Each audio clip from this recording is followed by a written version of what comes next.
ఓం శ్రీ మహాగణాధిపతయే నమః. అందరికీ నమస్కారం. వేదభూమి అయిన మన భరతఖండంలో పురాతన కాలం నుంచే ఖగోళ శాస్త్రానికి మరియు జ్యోతిష్యానికి విడదీయరాని సంబంధం ఉంది. ఆకాశంలో జరిగే ప్రతి కదలిక భూమిపై ఉన్న ప్రతి జీవిపై ఏదో ఒక ప్రభావాన్ని చూపుతుందనేది మన ఋషులు ఎప్పుడో చెప్పారు. అలాంటి ఒక అద్భుతమైన మరియు అత్యంత శక్తివంతమైన ఖగోళ ఘట్టమే గ్రహణం. ఈరోజు మనం అతి ముఖ్యమైన విషయం గురించి సుదీర్ఘంగా మాట్లాడుకోబోతున్నాం.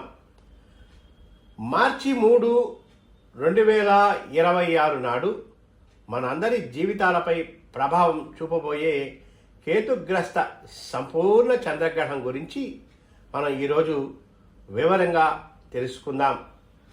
చాలామందికి ఒక సందేహం వస్తుంది, అయ్యా ఇది పగటిపూట జరిగే గ్రహణం కదా, మనకు కనిపించదు కదా, మరి మనకెందుకు ఈ పట్టింపులు, నియమాలు పాటించాల్సిన అవసరం ఉందా అని ఇది చాలా సహజమైన ప్రశ్న. కానీ ధర్మశాస్త్రాలు ఏం చెబుతున్నాయో తెలుసా? గ్రహణం మన కంటికి కనిపించినా కనిపించకపోయినా సూర్యాస్తమయం తరువాత ఏ కొద్ది సమయమైనా సరే ఆ గ్రహణ ఛాయలు భూమిపై ఉంటే దాన్ని పుణ్యకాలం అంటారు. ఆ సమయంలో వెలువడే తరంగాలు మన వాతావరణాన్ని ప్రభావితం చేస్తాయి. కాబట్టి మనం ఖచ్చితంగా నియమాలు ఆచరించాలి. ఈ గంట పాటు గ్రహణ సమయాలు, ఏ రాశుల వారు అప్రమత్తంగా ఉండాలి, ఎలాంటి దానాలు చేయాలి, గర్భిణీలు తీసుకోవలసిన జాగ్రత్తలు ఏమిటి, ఇలా ప్రతి ఒక్క అంశాన్ని చాలా స్పష్టంగా మీకు అర్థమయ్యే రీతిలో వివరిస్తాను. కాబట్టి ప్రశాంతంగా వినండి. గ్రహణ కాలమానం ఏ సమయం అత్యంత పవిత్రమైనది? ముందుగా మనం క్యాలెండర్లో మార్క్ చేసుకోవాల్సిన అత్యంత ముఖ్యమైన సమయాల గురించి మాట్లాడుకుందాం.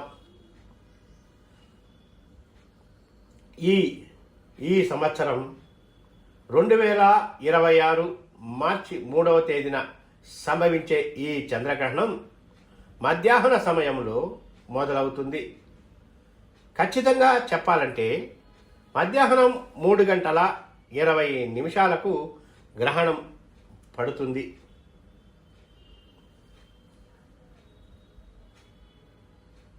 దీన్నే గ్రహణ స్పర్శకాలం అంటారు. అక్కడి నుంచి నెమ్మదిగా సాగుతూ రాత్రి 6:47 గ్రహణం పూర్తిగా వీడిపోతుంది. దీన్ని మోక్షకాలం అంటాం. అంటే స్థూలంగా చూసుకుంటే ఈ గ్రహణ కాలం 3:27 పాటు ఉంటుంది. ఇక్కడ మనం గమనించాల్సిన ఒక సూక్ష్మం ఉంది. మనకు సూర్యుడు అస్తమించిన తరువాతే చంద్రుడు ఆకాశంలో కనిపిస్తాడు.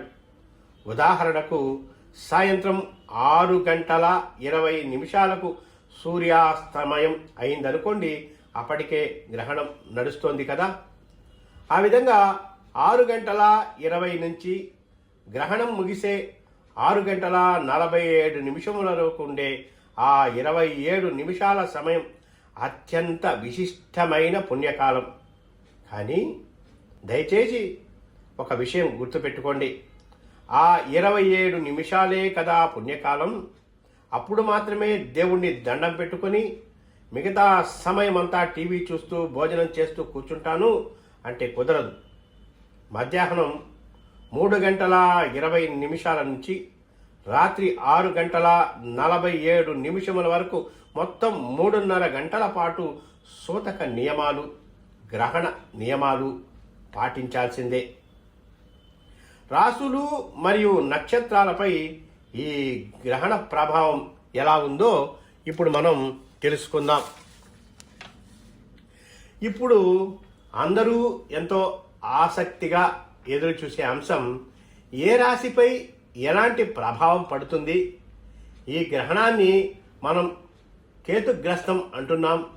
ఇది సింహరాశిలో మరియు పూర్వ పల్గుని అంటే పుబ్బా నక్షత్రంలో జరుగుతోంది. దీన్ని బట్టి మన జ్యోతిష్య పండితులు ద్వాదశ రాశులను 3 విభాగాలుగా విభజించారు. జాగ్రత్తగా వినండి. మీ రాశి ఏ విభాగంలో ఉందో చూసుకోండి. ఖచ్చితంగా శాంతి పరిహారాలు చేయించుకోవాల్సిన రాశులు సింహ, కన్య, వృషభం మరియు మకర రాశుల వారు. మీ రాశులకు ఈ గ్రహణ సమయం కాస్త పరీక్షా సమయం లాంటిది. సింహరాశిలోనే ఈ ఘట్టం జరుగుతోంది కాబట్టి ఈ 4 రాశుల వారు తమ ఆరోగ్యం పట్ల అప్రమత్తంగా ఉండాలి. బండి నడిపేటప్పుడు అత్యంత జాగ్రత్త అవసరం. మానసిక ఆందోళనలు పెరగవచ్చు. ఏదైనా అనారోగ్యం వస్తే అశ్రద్ధ చేయకండి.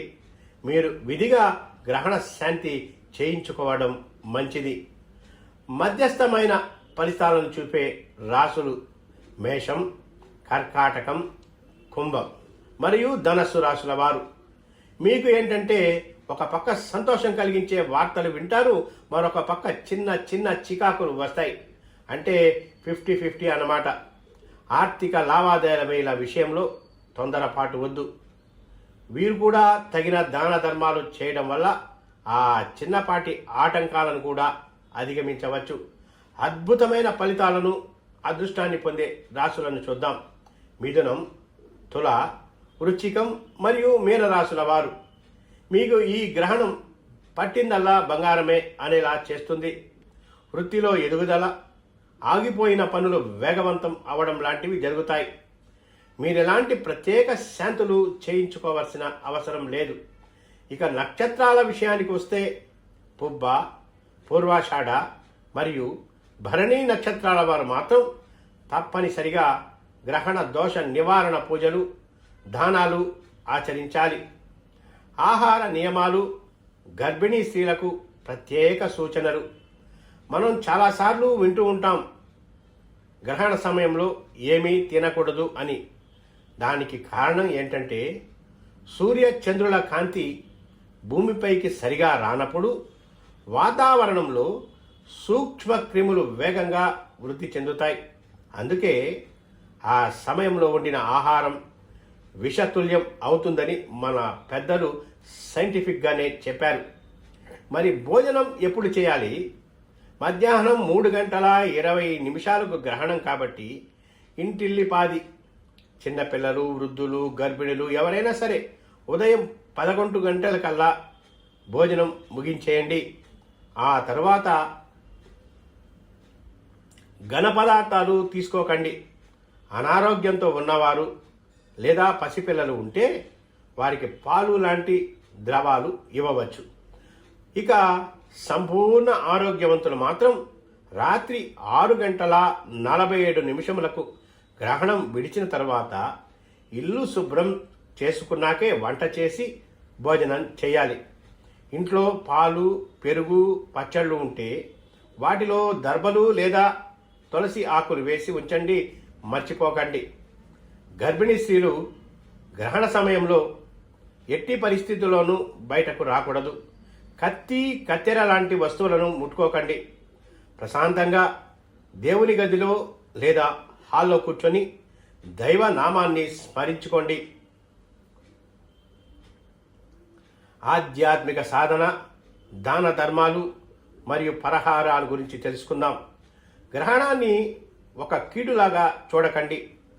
ఆధ్యాత్మిక సాధన చేసుకోవడానికి ఇది దొరికిన అద్భుతమైన అవకాశం. ఈ సమయంలో చేసే జపానికి అనంతమైన ఫలితం వస్తుంది. గ్రహణం పట్టగానే అంటే మధ్యాహ్నం 3:20 తలస్నానం చేయండి. అనారోగ్యంతో ఉంటే ఒంటికి తడిగుడ్డతో తుడుచుకోండి. ఏ బట్టలైతే కట్టుకున్నారో వాటితో కూర్చొని మీకు నచ్చిన దేవుడి స్తోత్రాలు చదువుకోండి. విష్ణు సహస్రనామం, లలితా సహస్రనామం పారాయణం చేయండి.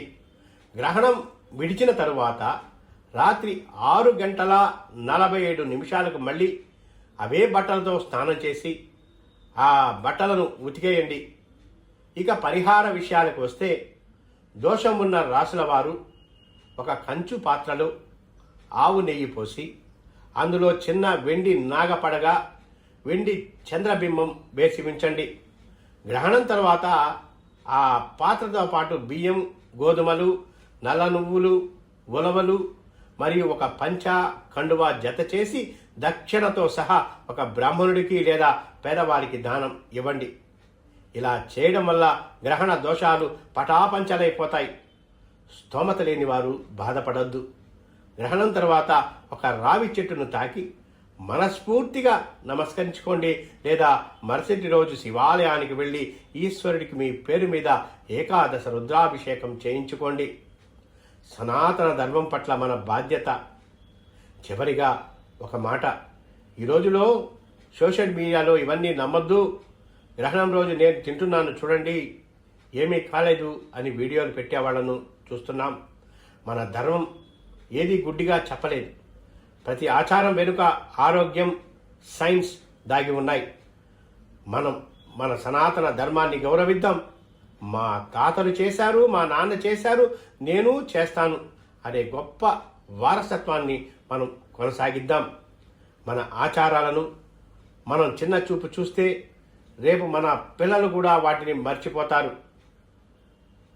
మీకు ఏమైనా ధర్మ సందేహాలు ఉంటే ఉదయం 10 గంటల నుంచి సాయంత్రం 6 గంటలలోపు నన్ను నేరుగా ఫోన్లో సంప్రదించవచ్చు.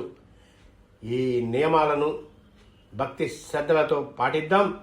గ్రహణ దోషాలను పారద్రోలి సత్ఫలితాలను పొందుదాం. లోకా సమస్త సుఖినో భవంతు. అందరూ సంతోషంగా ఆరోగ్యాలతో ఉండాలని కోరుకుంటూ సెలవు.